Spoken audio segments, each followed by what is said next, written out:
او خپل د پلار او نیکه دیني پریښي موږ به د کاڼو د بوټو بندګي کوله اخلاق او ښایسته صفتونه موږ ته بیان صحابه کرام رضوان الله تعالی علیهم اجمعین د اسلام نه مخکې د هغوی زندګي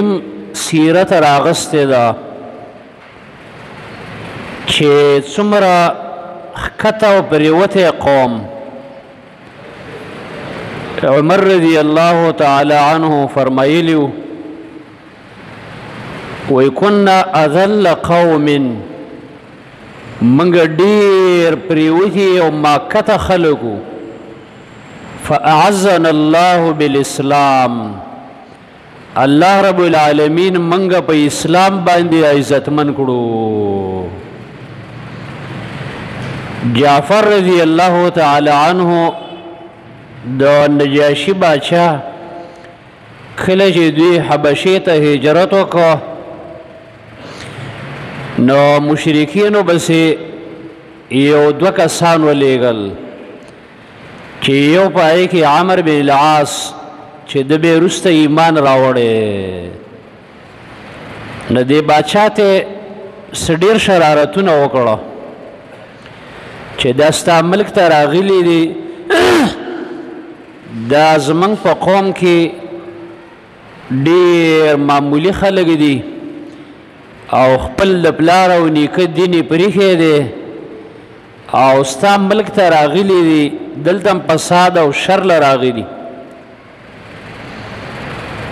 نو کله چې سبا د نجاشي بادشاه دوی راوغوستل نو یو جعفر رضی الله تعالی عنه د خبرو دپاره منتخبو نو هغه هم هغه ځای کې یوه خبره دا وکړه چې باچا سلامت موږ داسې قوم وو چې کنا نعبد الحجر والشجر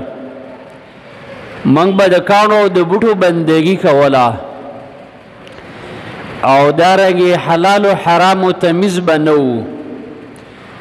دارنګې د غیر الله په نوم باندې نظرانې شکرانې وي الله موږ ته یو پیغمبر راولېږه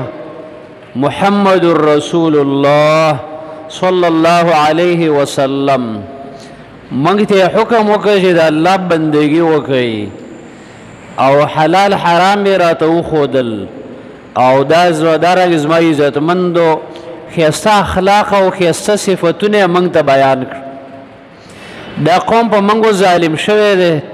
موږ د الله بندګۍ ته نه پرېږدي نو موږ د هغې د وجې نه ستا دې ملک ته هجرت وکړو نو په هغه ځای کې هم د ویلي و چې موږ داسې خلک وو دارنګې عمر فاروق رضی الله تعالی عنه فرمای وی موږ به د قجرو نه